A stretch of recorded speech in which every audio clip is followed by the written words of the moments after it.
অভিনন্দন জানিয়ে আজকে লোকসভা নির্বাচনের ফলাফল প্রকাশিত হয়েছে এবং এই ফলাফলের ক্ষেত্রে সর্বভারতীয় স্তরে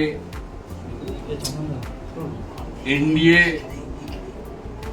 পূর্ণ সংখ্যাগরিষ্ঠতায় আবার তৃতীয়বারের জন্য ফিরে এসেছে এবং নরেন্দ্র মোদীজি দ্বিতীয়বার আবার প্রধানমন্ত্রী হতে চলেছেন।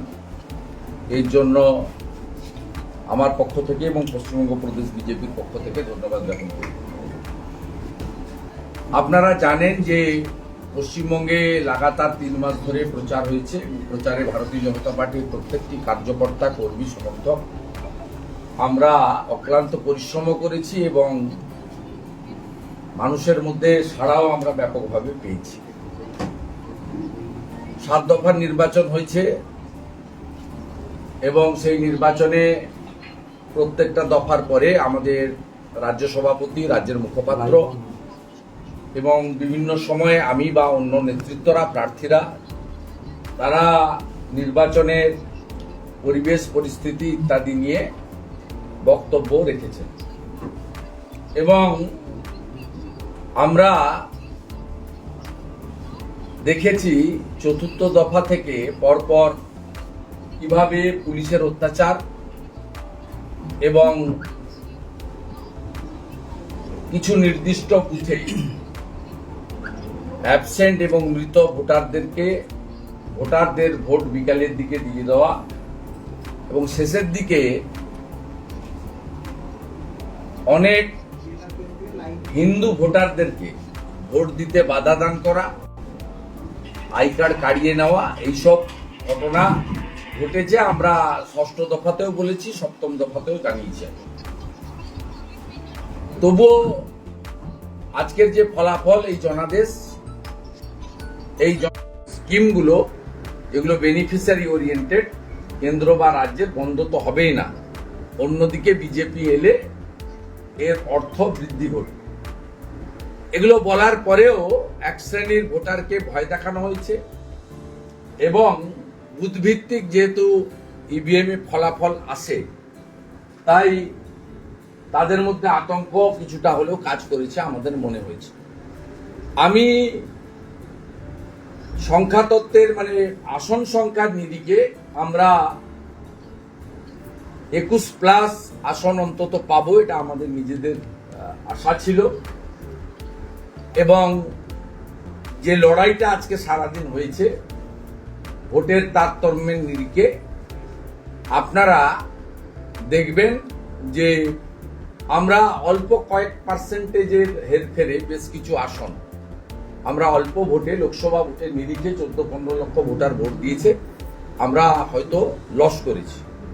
কিন্তু আমরা যে কারণে পশ্চিমবঙ্গের বিরাট জনগোষ্ঠীর প্রতি, ভোটার ভদ্রমণ্ডলীর প্রতি কৃতজ্ঞ যে তারা 2021 সালে নির্বাচন, সেই নির্বাচনের থেকেও 1% বেশি ভোট আমাদের দিয়েছেন। 1 নম্বর, 2021 সালে আমরা 77টা বিধানসভায় জিতেছিলাম, তার থেকেও বেশি সংখ্যক বিধানসভা, প্রায় 100-র কাছাকাছি বিধানসভাতে তারা আমাদেরকে এগিয়ে রেখেছেন এবং যোগ বিয়োগের অঙ্গে আমরা আপাতত 12টা আসনে জয়লাভ করেছি। ইসিআইর যে ওয়েবসাইট আছে, সেই ওয়েবসাইটেও এর পরিসংখ্যানের মধ্য দিয়ে আপনারা দেখতে পাবেন। আর 1-2টি আসনে এখনো গণনা চলছে বলে আমরা জানতে পেরেছি, শেষ হয়নি গণনা। তা আমরা ভারতীয় জনতা পার্টি পশ্চিমবাংলার প্রধান বিরোধী দল হিসেবে এই অপশাসন, কুশাসন, দুর্নীতি এর বিরুদ্ধে যে সর্বাত্মক লড়াই আমাদের 21 সালের পর থেকে বিশেষ করে ছিল, সেই লড়াই আমাদের জারি থাকবে এবং বিরোধী দল হিসাবে এই যে বিপুল সংখ্যক ভোটার ভোট দিয়েছেন, তাদের স্বার্থ পূরণে বা তাদের যে আমাদেরকে কেন্দ্র করে আশা বা স্বপ্ন পূরণে ভারতীয় জনতা পার্টি সক্রিয়ভাবে কাজ করবে। একটা মুহূর্ত আমরা নষ্ট করতে চাই না। আমরা কেন্দ্রে আমাদের 300-র কাছাকাছি আসন নিয়ে এনডিএর আশা, এবং যে বিধানসভাগুলোতে ভোট হয়েছে তাতে সরাসরি বিজেপি অরুণাচল, উড়িষ্যার মতো রাজ্যে ক্ষমতায় এসেছে। আমাদের পার্শ্ববর্তী রাজ্য উড়িষ্যা, সেখানে বিপুল ম্যান্ডেট বিজেপি পেয়েছে, এবং এনডিএ টিডিপিকে সাথে নিয়ে অন্ধ্রপ্রদেশে ক্ষমতায় এসেছে। আমরা মনে করি এই বিপুল ম্যান্ডেটের পরে এবং পশ্চিমবাংলায় যে 12টি আসনে আমরা নির্বাচিত হয়েছি, সেখানে আমাদের কর্মী সমর্থক শুভানুধ্যায়ীদের আমরা বিজয় মিছিলের নামে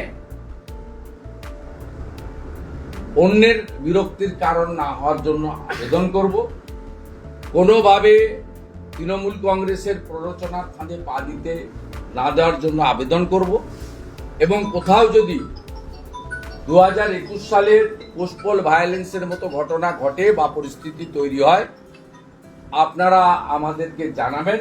আমরা ইতিমধ্যে রাজ্য পার্টির পক্ষ থেকে এবং জেলায় জেলায় পোস্টপোল ভায়োলেন্স হবে এটা ধরে নিয়ে আমরা কন্ট্রোল রুম খুলেছি। আমরা নির্বাচন কমিশনের প্রতি কৃতজ্ঞ যে তারা আরো 15 দিন এই রাজ্যে প্রায় 400 কোম্পানি কেন্দ্রীয় বাহিনী ল অ্যান্ড অর্ডারের জন্য রাখার ব্যবস্থা করেছেন। আমরা 8 দল গরিষ্ঠ সংখ্যক আসনে নির্বাচিত হয়েছেন। দায়িত্ব সবার, তারা দায়িত্বশীল রাজনৈতিক দল হিসেবে তৃণমূল বিরোধী ভোট কেটে তাদের সুবিধা পাইয়ে দিয়েছেন। এমন অসংখ্য অন্তত 7-8টি 9টি লোকসভা কেন্দ্রের নাম আমি বলতে পারি যেখানে তারা ভোট কেটে তাদের সুবিধা করেছেন। তারা মূলত তৃণমূলের বিটিম হিসেবে 21-এ কাজ করেছিলেন, এবারেও সেই কাজটা তারা করেছেন। আর সাথে সাথে আমি একটু আগেই জানতে পারলাম মাননীয় মুখ্যমন্ত্রী এবং তার স্বনামধন্য ভাইপো, যিনি গিনিস বুক অফ রেকর্ডে নাম তুলে 7 লক্ষের বেশি ভোটে জিতেছেন। এই প্রহসনের নির্বাচন সবাই দেখেছে। আমরা স্পেসিফিক ভাবে বলেছিলাম, আমরা ক্যানিং পূর্বের কথা বলেছিলাম, সেখানে রেজাল্ট কি হয়েছে দেখেছেন। আমরা ঘাটালের কেশপুরের কথা বলেছিলাম, সেখানে দেখবেন বিরোধী পক্ষের প্রার্থী 1%ও ভোট পায়নি বুথগুলোতে। এবং আমরা ডায়মন্ড হারবারে কি হয়েছে বলেছিলাম। এই দম্ভ, উদ্ধত্ত, অহংকার এবং রিগিং সন্ত্রাস করে ক্ষণিকের শান্তি পাওয়া যায়, কিন্তু পার্মানেন্ট কোনো শান্তি পাওয়া যায় না।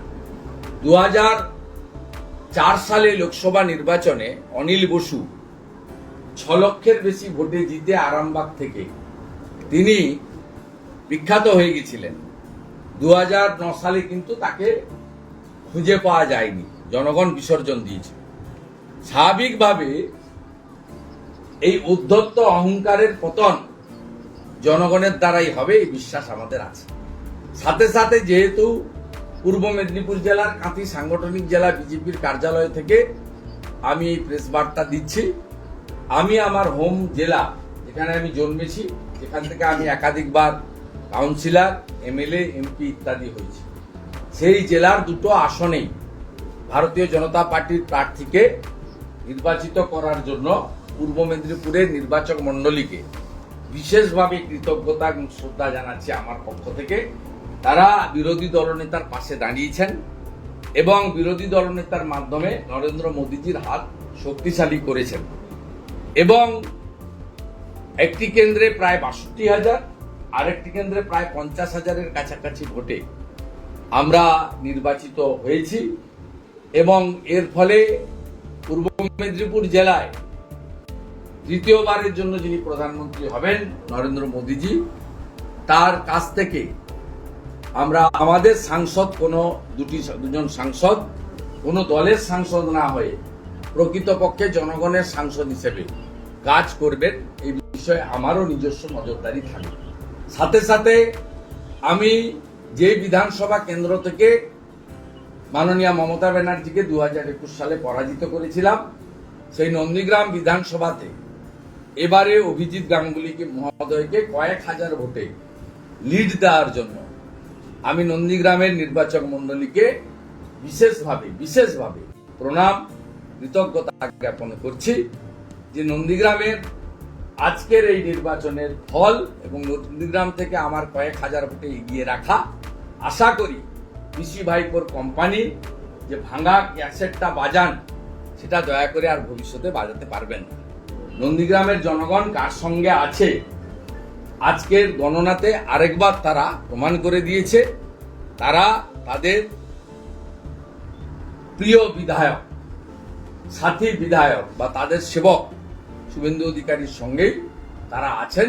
আজকের এই ফলাফলে সেটা তারা প্রমাণ করেছেন, তার জন্য কৃতজ্ঞতা। প্রশ্ন আছে? সংখ্যাগরিষ্ঠতা পায়নি তৃণমূল বিজেপি, তো সেক্ষেত্রে মোদী শাহর পদত্যাগ করা উচিত কথা বলেন মমতা ব্যানার্জি। কেন সংখ্যাগরিষ্ঠতা পায়নি? সংখ্যাগরিষ্ঠতা পায়নি কেন? মমতা ব্যানার্জি তিনি 2001 সালে প্রি পোল অ্যালায়েন্স করেছিলেন পশ্চিমবঙ্গ বিধানসভায় কংগ্রেসের সঙ্গে। মমতা ব্যানার্জি 2006 সালে প্রি পোল অ্যালায়েন্স করেছিলেন বিজেপির সাথে। 2011 সালে মমতা ব্যানার্জি কংগ্রেসের সঙ্গে প্রি পোল অ্যালায়েন্স করেছিলেন এবং কংগ্রেসকে বেশ কয়েকটা মন্ত্রিত্ব ছেড়েছিলেন। চুরি করবো, ইডি সিবিআই ধরবে না, এই বাসনায় জল ঢেলে দিয়েছে চন্দ্রবাবু নাইডু টিডিপি। একটু আগেই তারা প্রেস কনফারেন্স করে বলে দিয়েছে যে আমরা প্রি পোল অ্যালায়েন্স করে এনডিএর সঙ্গে লড়েছি, আমরা রিজিওনাল পার্টি, আমরা এনডিএর সঙ্গেই থাকবো। মমতা ব্যানার্জি যতই দিবা স্বপ্ন দেখুন না কেন, জাতীয় রাজনীতিতে তার কোনো ভূমিকা থাকবে না। তিনি এইটা নিয়ে আনন্দ থাকুন, 22টা ছিল, কয়েকটা বাড়াতে পেরেছেন। এবং এটা সম্ভব হয়েছে মুসলিমরা পশ্চিমবাংলা, তারা চাকরি চান না, তারা তাদের যে লাইভলিহুড সেটা আরো ভালো হোক চান না, তারা পাকা বাড়িতে থেকে পরিশ্রুত পানীয় জল, ভালো হসপিটাল চান না। তারা চান যে অ্যাপিজমেন্ট কেউ করুক, আমরা সেই তোষণের রাজনীতিতে ভোট দিই। সেই কারণে 100 জন মুসলিমের মধ্যে 92 জন মুসলিম মমতা ব্যানার্জির পার্টির কাছে ভোট দিয়েছে। সেই কারণে তিনি এবারও 46% বেশি ভোট পেয়ে জিতেছেন। আর সিপিএম কংগ্রেস তাদের যে ভোট ছিল 12-13%, তারা 10%-এর নিচে পেয়েছে। তাদের 2-3% ভোট সরাসরি টিএমসির দিকে গেছে। এবং ভারতীয় জনতা পার্টির তার যে ভোট 2021 সালে 38.13, সেখান থেকে 1%-এর বেশি ভোট আমরা বাড়াতে পেরেছি। এবং প্রায় 100 অ্যাসেম্বলি সেগমেন্টে আমাদের বিজেপির প্রার্থীদের লিড রয়েছে পশ্চিমবঙ্গে। আমরা হয়তো 21+ সিটের আশা নিয়ে কাজ করেছিলাম, আমাদের আশাও ছিল, সে কথা আমি একাধিকবার বলেছি যে আমরা টিএমসি থেকে একটা হলেও বেশি পাবো। ডক্টর সুকান্ত মজুমদার মাননীয় সভাপতি তিনিও একই কথা বলেছেন। তা আমরা হয়তো 12তে আটকে গেছি যোগ বিয়োগের অঙ্কে, কিন্তু মমতা ব্যানার্জির এসব দিবা স্বপ্ন কখনোই পূরণ হবে না, তিনি নিশ্চিত থাকতে পারেন। কাঁথি এবং তমলুকে মুখ্যমন্ত্রীদের ষড়যন্ত্রে কারচুপির অভিযোগ তুললেন। আপনি যিনি অবজারভার এসছেন তার কাছ থেকে জেনে নেন। আপনাদের এত মিডিয়া, এত লোকজন, এত কিছু থাকার জন্য শুভেন্দু অধিকারীকে দমাতে পারছে না, শুভেন্দু অধিকারীকে আত্মসমর্পণ করাতে পারছে না, শুভেন্দু অধিকারীর বাড়িতে রেড করে টাকা পাচ্ছে না, শুভেন্দু অধিকারীকে জেল খাটাতে পারছে না, শুভেন্দু অধিকারীর পাড়াতে বাড়ির সামনে এক ঝুড়ি লোক নিয়ে হেঁটে গদ্দার গদ্দার চিৎকার করেও কিছু করতে পারছে না। পূর্ব মেদিনীপুরের লোক হিংসার জ্বালা যন্ত্রণা থেকে আজকে তমলুক এবং কাঁথি গণনা কেন্দ্রে সারাদিন ছিলেন। আমি মনে করি শুধু নির্বাচন মন্ডলীর অপমান নয়, তাদেরও অপমান। তারা সারাদিন ধরে গণনা পর্যবেক্ষণ করেছেন। মমতা ব্যানার্জির এই মিথ্যাচারের উত্তর আপনারাই দিয়ে দিতে পারবেন, আমাকে দেওয়ার দরকার নেই। কংগ্রেস খাতা খুললেও দেখা যাচ্ছে আমিরাবাদ সিপিএম তারা শূন্য, এবারও শূন্য। মানে না, এই পার্টিটা রিজেক্টেড হয়ে গেছে অনেক আগে। তাদের কাজটা কমপ্লিটলি, তাদের এই দ্বিচারিতার জন্য তাদের আজকে এই দুরাবস্থা হয়েছে। তারা এখানে বলছে চোর ধরো জেল ভরো, আর দিল্লিতে গিয়ে ইন্ডিজোটের নামে চোরেদের সঙ্গে বসে মিটিং করছে। এই ছবিগুলো দ্রুততার সঙ্গে মানুষের কাছে আসছে।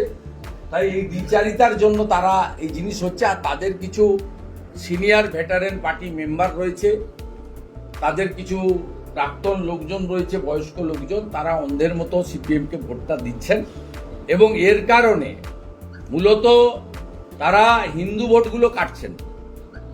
মুসলিম কমরেডরা কিন্তু তারা ম্যাক্সিমাম ভোটই তৃণমূল কংগ্রেসকে দিচ্ছে, যেহেতু মমতা ব্যানার্জি কমপ্লিটলি অ্যাপিজমেন্টের কথা বলেন, মুসলিমদের ইকোনমিক্যাল, ফাইন্যান্সিয়াল, এডুকেশন বা লাইভলিহুডের ডেভেলপমেন্টের কথা বলেন না, এমপ্লয়মেন্টের কথা বলেন না, কমপ্লিটলি অ্যাপাজমেন্টের কাজ করেন।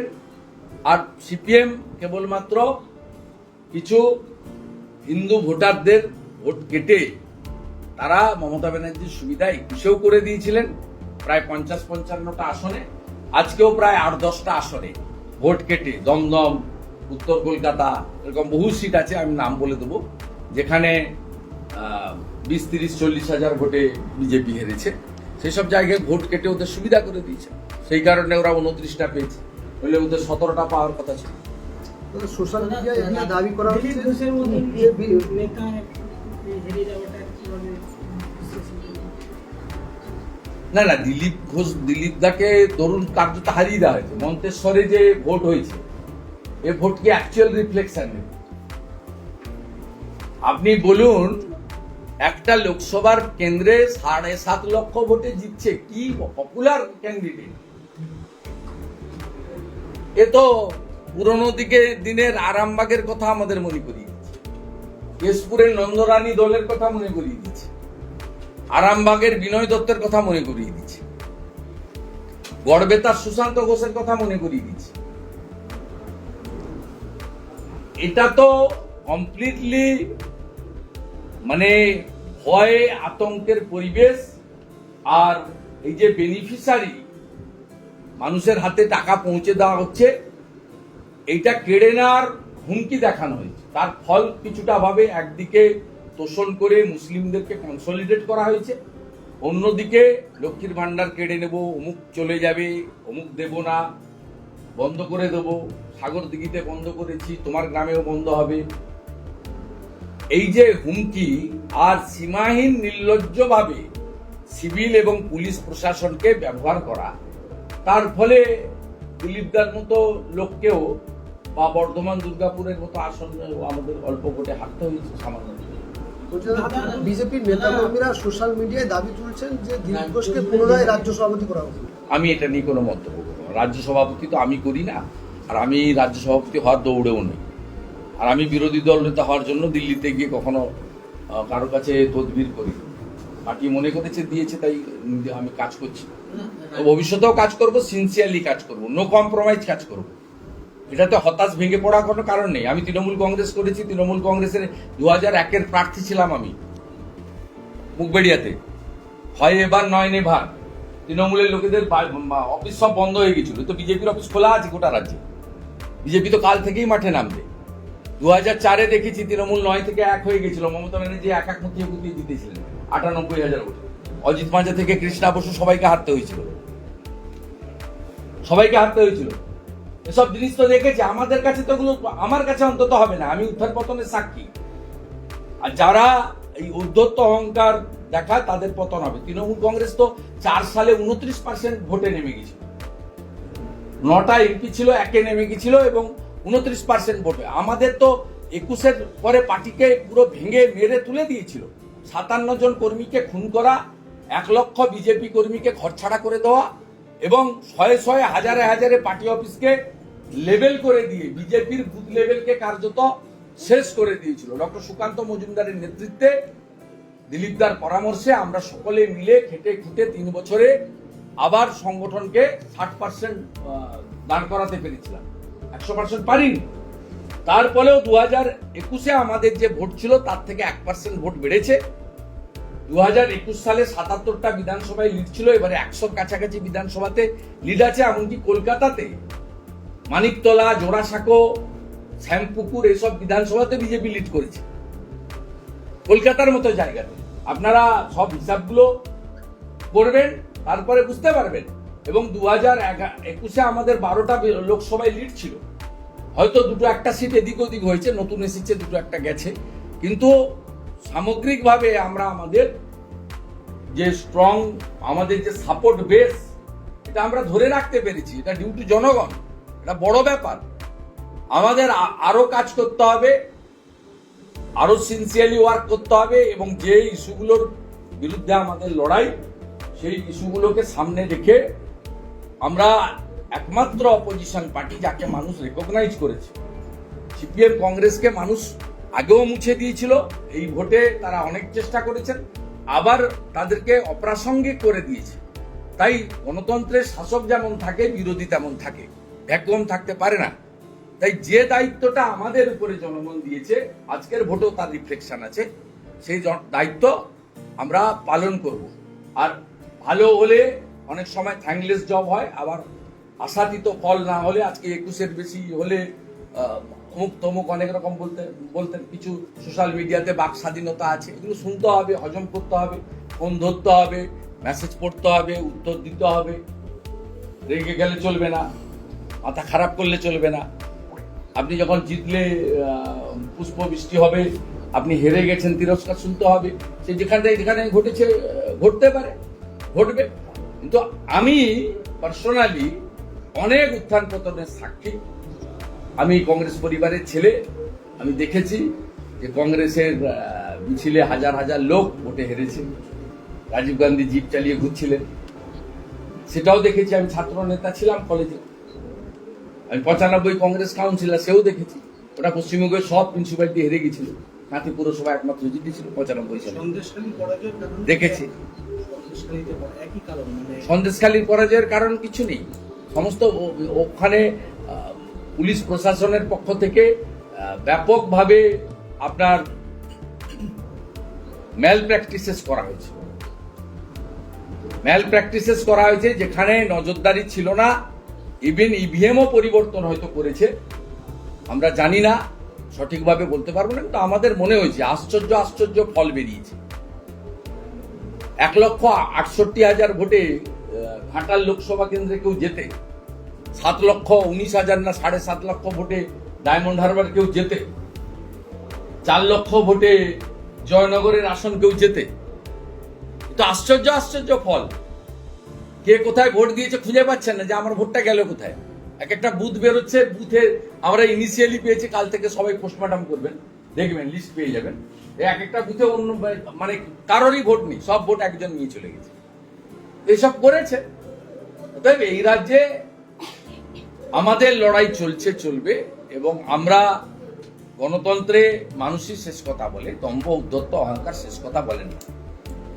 মুখ্যমন্ত্রী চুরি দুর্নীতি ঢাকার জন্য ইডি সিবিআই কে নিয়ে খুব আতঙ্কিত ছিলেন। আজকে তার প্রেস কনফারেন্সে রাজনৈতিক বক্তব্য থেকে ইডি সিবিআই কে আক্রমণ এটা বেশি ছিল, এবং তিনি ভুলভাল তথ্য দিচ্ছেন, আইন করতে পারবেন না, আইন আনতে পারবেন না।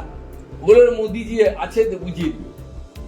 এনডিএ 300-র উপরে আসন পেয়েছে, এবং রাজ্যসভাতেও বিজেপির মেজরিটি রয়েছে। আর আজকের জনাদেশে বিভিন্ন রাজ্যে ভারতীয় জনতা পার্টির, বিশেষ করে উড়িষ্যার যে রেজাল্ট 21-এর মধ্যে 19, বা টিডিপি কে 7টা নিয়ে অন্ধ্রপ্রদেশে যে রেজাল্ট, সাউথে যেভাবে ভারতীয় জনতা পার্টি পেনিট্রেট করেছে, ও বেঙ্গলে অলসো সিট হয়তো 12 হয়েছে, 22 হয়নি, কিন্তু percentage of vote, huge percentage of vote, প্রায় হিসাব এলে বোঝা যাবে 2.5 কোটির কাছাকাছি ভোটার পদ্ম ফুলে ভোট দিয়েছে এই নির্বাচন। এটা 2,28,00,000 ভোট ছিল আপনার লোকসভা মানে বিধানসভার ভোটে, যদিও ভোট পার্সেন্টেজ কম পড়েছে, আমি জানি না সংখ্যাটা অ্যাকচুয়ালি। অর্থাৎ সব মিলিয়ে মানুষের সমর্থন, বিরাট অংশের সমর্থন ভারতীয় জনতা পার্টির সঙ্গে ছিল। একে মর্যাদা দিয়ে বিজেপি কাজ করবে। সুবিধা আজকে সরবেরিয়াতে পার্টি অফিস জ্বালিয়ে দেওয়া হয়েছে, পসিবল ভাইরাস তো শুরু হয়ে গিয়েছে। দাদার পুলিশ থাকা সত্ত্বেও যে এইগুলো হচ্ছে, না দাদার পুলিশ কি করে থাকবে? দাদার পুলিশ তো কন্ট্রোল বাই দি আপনার পিসির পুলিশ কন্ট্রোল করছে স্বাভাবিকভাবে। এটা তো ইন্ডিপেন্ডেন্টলি কাজ করতে ওদের প্রেজেন্স যতটা হয়, এবং আমরা চেষ্টা করছি, আমরাও অ্যাক্টিভ করে দিয়েছি সবাইকে। আমরা লোকজনের পাশে থাকবো, আমাদের লিমিটেশনের মধ্যে আমরা থাকবো। আমরা এর আগেও সেফ হাউস করেছি, লোককে সরিয়েছি, করেছি। পশ্চিমবঙ্গে প্র্যাকটিস আছে, এবং এটা বন্ধ করার দায়িত্ব তো প্রশাসনের। প্রশাসন আর দল যখন এক হয়ে যায়, পুলিশ যখন গিয়ে পোলিং এজেন্টকে গ্রেপ্তার করে, পুলিশ যখন গিয়ে মিথ্যা মামলা তৈরি করে, পুলিশ যখন গিয়ে তৃণমূলের ওই ভোট অর্গানাইজ করে, ক্যাম্পেইন করে, স্বাভাবিকভাবে সেই প্রশাসনের কাছ থেকে এর থেকে বেশি কিছু আমরা আশা করতে পারি না। আজকেও তো উত্তর দাদা যেভাবে একাধিক দুর্নীতি হয়েছে, চাকরি চুরি হয়েছে, একাধিক কেন্দ্রীয় এজেন্সি তারা তদন্ত করেছে, তারপরে সন্দেশখালী মহিলাদের উপর অত্যাচার হয়, কোনোভাবে কি সেইগুলো এত বিষয় এই এতগুলো বিরাট ভাবে প্রভাব পড়েনি, বরঞ্চ বেআইনি ভাবে চাকরি পাওয়া লোকেরা, বেআইনি ভাবে ওবিসি রিজার্ভেশন পাওয়া লোকেরা তারা ঐক্যবদ্ধ হয়েছে এবং অসৎ মানুষরা এবং যারা চুরি করতে গিয়ে জুডিশিয়ারির মাধ্যমে ধরা পড়ে গেছে।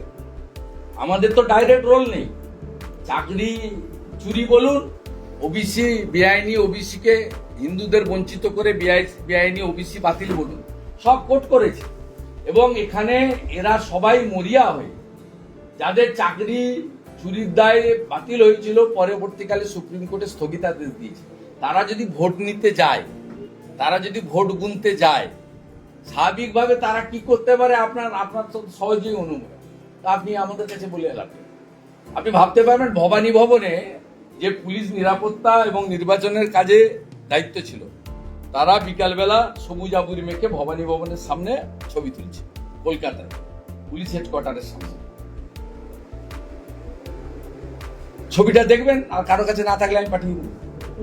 তাহলে আপনি বুঝুন যে পুলিশ সরাসরি একটি রাজনৈতিক দল তার বাড়িতে গিয়ে সে ব্যক্তিগত মত প্রকাশ করতে পারে, কিন্তু সে পুলিশ হেডকোয়ার্টারের সামনে দাঁড়িয়ে সবুজ আবির মেখে যদি করে, তাহলে তার সে কি কাজ করেছে নির্বাচন চলাকালীন বা নির্বাচনের সময় বা গণনার সময়, এটা সহজেই অনুমান। কিন্তু এই ব্যবস্থাও ভাঙতে হবে, এই ব্যবস্থাও ভাঙতে হবে। 2004 সালেও সিপিএম সর্বোচ্চ আসন পেয়েছিল, কংগ্রেস 4টে পেয়েছিল, তৃণমূল 1টা পেয়েছিল, আর সব সিপিআইএম পেয়েছিল, 37টা আসন পেয়েছিল সিপিআইএম। সেসব দিনও আমরা দেখেছি, তৃণমূল 9 থেকে 1 সেটাও দেখেছি, তৃণমূলের ঝাঁপ বন্ধ হয়ে যাওয়া সেটাও আমরা দেখেছি। বিজেপি তার থেকে ভালো অবস্থায় আছে। 2004 সালে 29% ভোট পেয়েছিল তৃণমূল, আজকে তো আমরা 39% ভোট পেয়েছি। বিরাট জনাদেশ আছে, এই জনাদেশকে কাজে নিয়ে আমাদের আগামী কাল থেকেই নতুন করে যাত্রা হবে শুরু। আমরা কেউ বিচলিত নই, কেউ বিধ্বস্ত নই, কেউ হতাশও নেই। মোদিজি প্রধানমন্ত্রী হচ্ছেন এবং প্রধানমন্ত্রী হওয়ার দিন নিশ্চিতভাবে অন্যের বিরক্তির কারণ না হয়ে, অন্যকে উত্তক্ত না করে, কারোর উপর হামলা মামলা না করে শান্তিপূর্ণভাবে আমরা সেলিব্রেশন পালন করব। ঠিক আছে, কাঁথিতে জিতলো বিজেপি, অথচ উত্তর কাঁথির আউরাই আমতলিয়া থেকে একাধিক জায়গায় বিজেপি কর্মীর বাড়ি ভাঙচুর, মারধর, কাঁথি সেন্ট্রাল বাস স্ট্যান্ডও বিজেপি কর্মী মারধর করা হয়েছে। এটা কাল থেকেই করছে, কালকে গণনার কাজে আসা ভগবানপুরের একজন কর্মীকেই রাত্রে মারধর করেছে। এটা রাজনৈতিক না অরাজনৈতিক জানি না, মারধর করেছে। এটা ওদের অভ্যাসের মধ্যে পড়ে। আমরা তার জন্য আইনের আশ্রয় নিয়ে কাজ করতে বলেছি। আবারও বলি, আমি অনেকবারই বলি, কুকুর মানুষের পায়ে কামড়ায়, মানুষ কখনো কুকুরের পায়ে কামড়ায় না। আমরা পাল্টা মারপিটে যেতে না বলেছি, আমরা তাদের চিকিৎসা করিয়েছি, তাদের আইনের আশ্রয় নিতে বলেছি, ইলেকশন কমিশনকে জানাতে বলেছি। ভবিষ্যতেও এই ধরনের কাজ করলে কি করে শেল্টার দিতে হয়। আমি 2001 সালে পরে তৃণমূলের ঘর ছাড়া 1,500 কর্মীকে আমি বা আমার পরিবার এখানে রেখেছিলাম, অবিভক্ত মেদিনীপুর জেলা, কেশপুরের, গড়বেতার, দাঁতনের, মোহনপুরের, পটাশপুরের, ভূপতিনগরের, খেজুরির, ভাজাচাউলির, বাথুয়াড়ি। এবং 2021-এর পরেও পার্টি এবং আমরা সবাই মিলে সেফ হাউস তৈরি করে পাশে দাঁড়িয়েছি। এক্ষেত্রেও যা যা ঘটছে, যা যা হবে, প্রত্যেকের ফোন অ্যাটেন্ড করা, প্রত্যেকের মেসেজ দেখা, প্রত্যেককে পাশে দাঁড়ানো, যতটা পারা যায়, দুটো হাত আছে তা সেটা দিয়ে যতটা পারা যায়, মাথায় বুদ্ধি দিয়ে যতটা পারা যায়, সামর্থ্য দিয়ে যতটা পারা যায়, ডাল ভাত মোটা কাপড় দিয়ে তাদের পাশে দাঁড়ানো, তাদের চিকিৎসা করানো, এই কাজগুলো আমরা নিশ্চিতভাবে করতে শুরু করে দিয়েছি এবং ভবিষ্যতেও করব। কর্মী সমর্থক প্রত্যেককে বলবো, আপনারা নিজের থেকে কোনোভাবে কোথাও আইন হাতে তুলে নেবেন না। যে 12টা কেন্দ্রে জিতেছেন সেখানেও এমন কিছু করবেন না যাতে মিডিয়ার মাধ্যমে আমাদের শুনতে না হয় যে ভারতীয় জনতা পার্টির কর্মীরা এই কাজ করেছে। অতএব এই বিষয়গুলো আমি আপনাদের মধ্যে বলবো। একাধিক যে হেভিওয়েট প্রার্থী রাজ্য জুড়ে তাদের যে পরাজয় হয়েছে, সেক্ষেত্রে কি একাধিক হেভিওয়েট প্রার্থী যে রাজ্য জুড়ে পরাজয় হয়েছে তা সেই সমগ্র বিষয়টা কি পোস্টমর্টম হবে? না, আমরা আমাদের পার্টির ক্ষেত্রে যেটা করার পার্টির সিস্টেম আছে করবো। আমাদের ইনচার্জ আছে, অবজারভার আছে, স্টেট কমিটি আছে, সবাই আছে। অন্য পার্টির হেভিওয়েট যারা হেরেছেন তাদের ব্যাপার তারা বুঝবে। তারা তো ইন্ডি জোটেরই লোক, অধীর চৌধুরীও ইন্ডি জোটের লোক, আর মোহাম্মদ সেলিমও ইন্ডি জোট। ওটা মল্লিকার্জুন খাড়গে আর সীতারাম ইয়েচুরি মমতা ব্যানার্জির সঙ্গে বসে করবেন পোস্টমর্টম। কেন অধীর চৌধুরী হেরে গেলেন, কেন মোহাম্মদ সেলিম, তা আমার কাজ নয়। আবার কেমব্রিজ না অক্সফোর্ড ইউনিভার্সিটির কে লেকচারার দাঁড়িয়েছিলেন সাউথ মালদাতে, তিনি কেন হেরে গেলেন সেটাও নিশ্চয়ই মমতা ব্যানার্জি খাড়গের সঙ্গে আলোচনা করবেন। ঈশা খান চৌধুরী কেন জিতে গেলেন। রাজ্যে যেমন তৃণমূলের ভালো ফল হয়েছে, দেশেও ইন্ডিয়া জোটের ভালো ফল হয়েছে, বিজেপির ফল একটু খারাপ হয়েছে, সেটা কেমন হয়েছে? না, সেটা সর্বভারতীয় স্তরে আমাদের স্পোক্স পার্সনরা বলবে। নিশ্চিতভাবে আমরা তো 400 লক্ষ নিয়ে কাজ করেছি। আমাদের আশা ছিল বিজেপি একাই 300-র বেশি পাবে এবং 350-র কাছাকাছি এগিয়ে যাবে। সেটা হয়নি, একটু কমে গেছে। 300-র কাছাকাছি আমরা পেয়েছি, 50টা সিট কমে গেছে। সে গণতন্ত্র হয়ে উড়িষ্যার ফলে তো জয় জগন্নাথ, আমরা শক্তিশালী হলাম। আমাদের মারধর করলে ওখানে গিয়ে ধর্মেন্দ্র প্রধান আমাদেরকে রাখবেন অন্তত। দাদা ইন্ডিয়া জোটের খুব আমরা বিশেষ করে মেদিনীপুর তো খুব উপকৃত। আর আমরা তো বালেশ্বরের সঙ্গেই ছিলাম, দণ্ডভুক্তি জেলা। তারপরে বিভক্ত হয়ে ওদিকে বালাসর চলে গেছে, আর এদিকে আমরা চলে এসেছি অবিভক্ত মেদিনীপুর। আমাদের পাশে ময়ূরভঞ্জ, বারিপাদা, বালেশ্বর, পুরো বর্ডার এলাকাটাই উড়িষ্যা। আমাদের এখানে আত্মীয় স্বজনরা সব এখানে থাকে, এখানকার লোক ওখানে যায়। এখানকার বহু লোকের জমি ওখানে জলেশ্বর, বালেশ্বর, ভোগরাইতে আছে, ভদ্রকে আছে, কটকে আছে, সেখানে আছে। ওখানে সরকার হয়েছে, মানে আমরা অত্যন্ত খুশি, কৃতজ্ঞ, অত্যন্ত খুশি। এবং তৃণমূল কংগ্রেসের অত্যাচার বাড়লে কর্মীরা অন্তত গিয়ে ভুবনেশ্বর আর বালেশ্বরে গিয়ে থাকতে পারবে। এখানে মমতা ব্যানার্জি সরকারি হসপিটাল চিকিৎসা না দিলে আমরা অন্তত কটক মেডিকেল কলেজে আর ভুবনেশ্বর এইমসে গিয়ে চিকিৎসার সুযোগটা পাবো।